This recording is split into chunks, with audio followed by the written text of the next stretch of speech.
सभी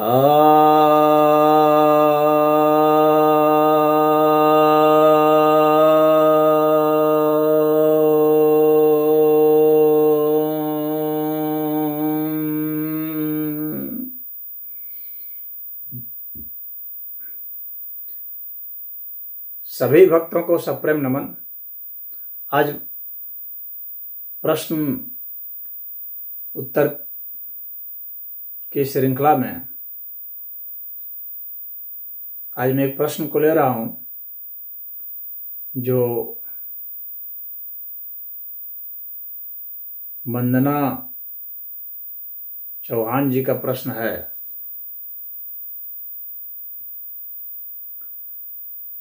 उनका कहना है कि जो गाने हैं उसमें युवतियों के फोटो क्यों होते हैं।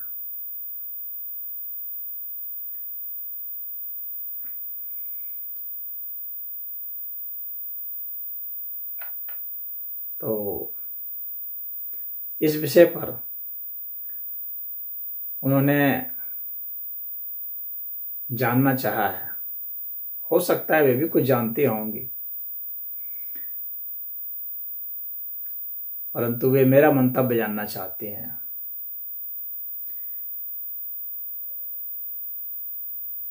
किसी के कर्म से कोई भाव को जानना इतना आसान नहीं होता है, न ही विचार से भावों को जानना आसान होता है। उसकी झलकें आती हैं। आपने खजुराहो मंदिर का दृश्य देखा होगा या कोणार्क मंदिर का दृश्य देखा होगा। बाहर जो है वो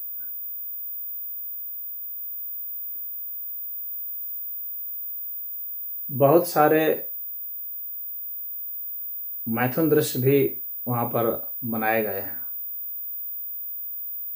उनके पीछे का भाव क्या है, फिलॉसफी क्या है, ये समझना इतना भी आसान नहीं है।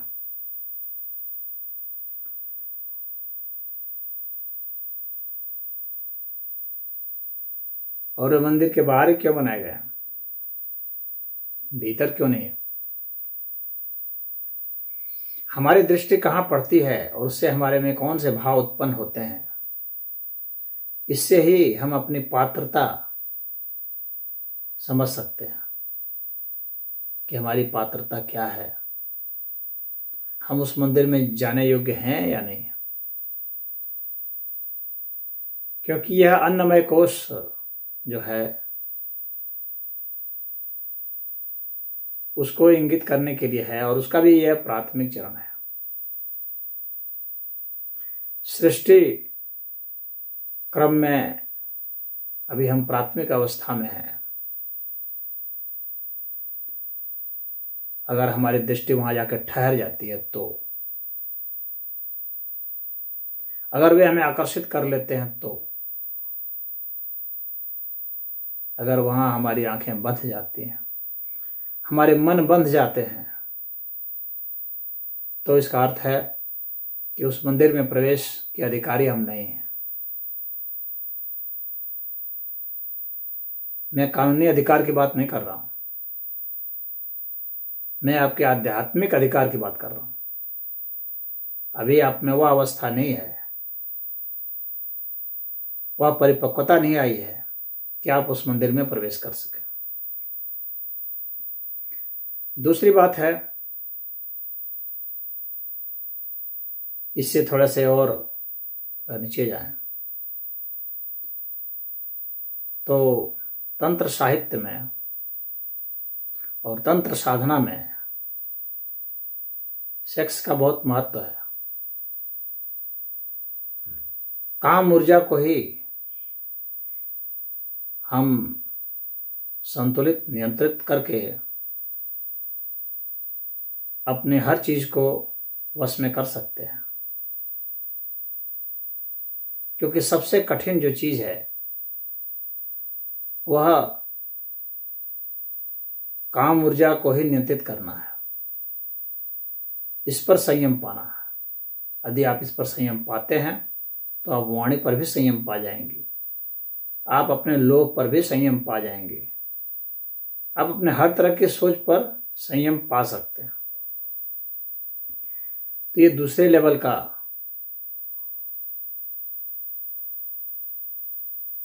है। यहां पर मैं इस दृष्टांत को इसलिए ले रहा हूं क्योंकि उसका इससे जरूर संबंध है। मैं मनोभाव समझता हूं, इसलिए मैं इस बात को ले रहा हूं। इसका उत्तर तो मैं एक लाइन में भी दे सकता हूं, परंतु मेरा उद्देश्य आपको समझाना है, आपको उस मनोभाव से ऊपर उठाना है जिस मनोभाव के तहत यह प्रश्न पूछा गया है। और तीसरी अवस्था यह है कि सेक्स में क्या बुराई है, वह भी तो परमात्मा की ही एक देन है। युवतियों में क्या बुराई है, युवतियां क्या बुरी हैं कि उनके फोटो नहीं लगाए जाने चाहिए। सुंदर युवतियां क्या बुरी हैं। सुंदरता तो एक बहुत आध्यात्मिक गुण है, बहुत श्रेष्ठ गुण है। हर कोई सुंदर होना चाहता है, देखना चाहता है और पसंद भी करता है। शिवत्व भी सुंदरता है, सत्य भी सुंदर है, और सुंदर तो शायद सुंदर है ही। तो सुंदर युवतियों के दृश्य तो होने ही चाहिए।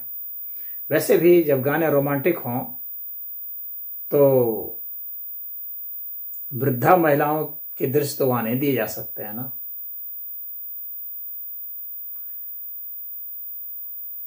क्योंकि प्रसंग के अनुसार ही कोई फोटो हो, कोई दृश्य हो, तो ही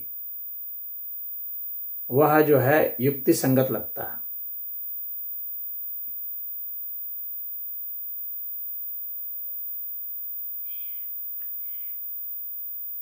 अन्यथा वह बेतुकी बातें लगेंगी।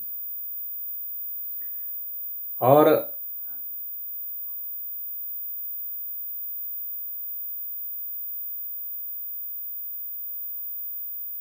आपके नजरिए में एक ऐसा नजरिया भी शामिल हो जाए जो अच्छी चीजों को देख करके उसको सराह सकता हो।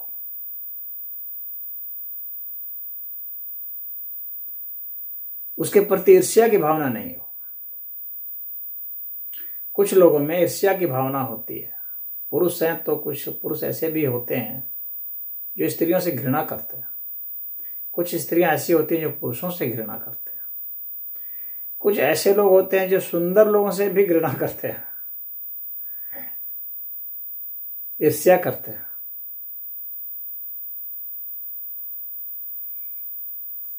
तो आध्यात्मिक व्यक्ति का लक्षण यह होता है कि वह उनका भी सम्मान करे, घृणा नहीं पाले। सुंदर को सुंदर कहने का साहस उसमें हो, और सुंदर को सुंदरता के अर्थ में प्रोजेक्ट कर सकता हो। और मनुष्य के जितने भी अंग हैं उन सभी अंगों में सुंदरता है। यदि आपकी वैसी आंखें और वैसे भाव हों तो, और इन सभी अंगों का प्रयोग भी है।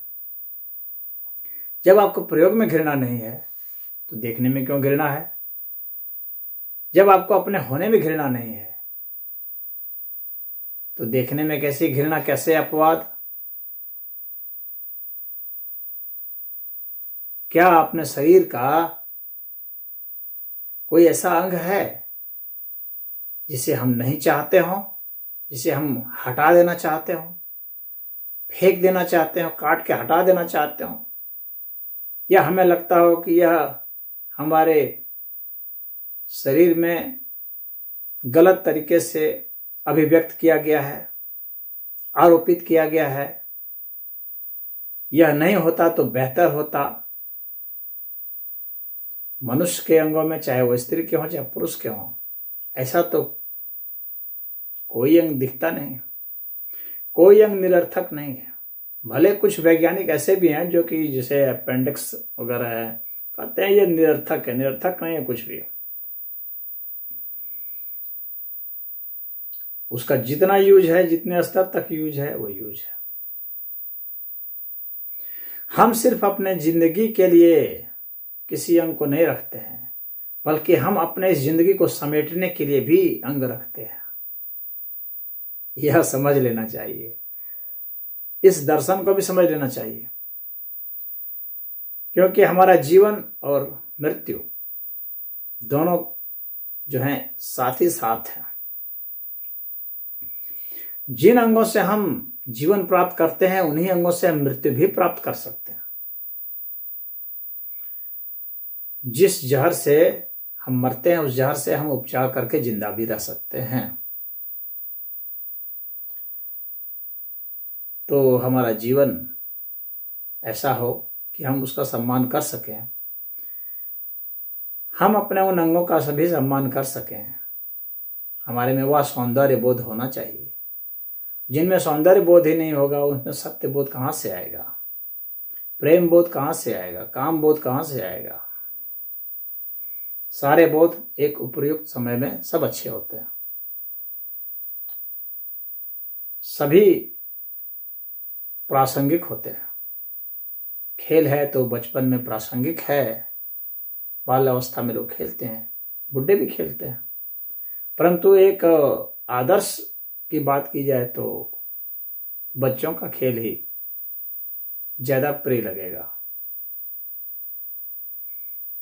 क्योंकि वह स्वाभाविक उम्र का स्वाभाविक कर्म है।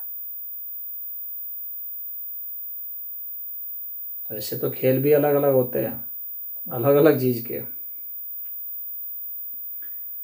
तो उसी तरह से अगर सुंदरता की बात की जाए तो युवतियां सुंदर होती हैं, यह स्वीकार करना चाहिए, इतना साहस होना चाहिए। जिंदगी की तरंगें जवानी में उभरती हैं, वृद्धावस्था में बूझती चली जाती हैं, शांत हो जाती हैं, बाद में समाप्त हो जाती हैं। तो जो उभरती हुई चीजें हैं, जहां पर ऊर्जा अपने पूरे उफान पर है, उसका कद्र सम्मान होना चाहिए। जहां ऊर्जा ढलान पर है, वो मृत्यु ऊर्जा अब अपनी बढ़त बनाए हुए है।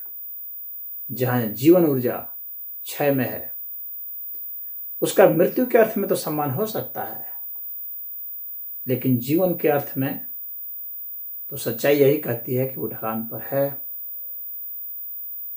अब उसमें मृत्यु ऊर्जा का अनुपात बढ़ चुका है।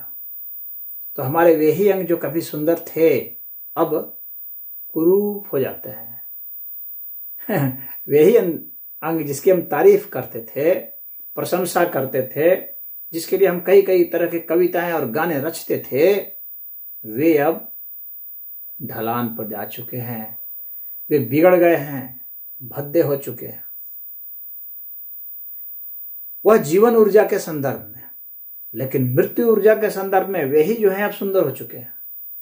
यहां आपको सुंदरता का दृष्टिकोण बदल लेना पड़ेगा।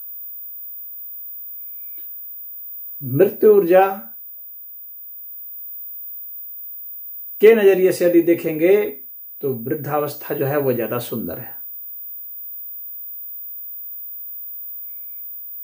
और वे ही अंग जो कभी बहुत प्रशंसा पाते थे, अब नहीं पा रहे हैं। लेकिन जो मृत्यु की कद्र करता है, वो उन अंगों की सुंदरता को देख सकता है। हालांकि ऐसी आंखें बहुत बिरली होती हैं।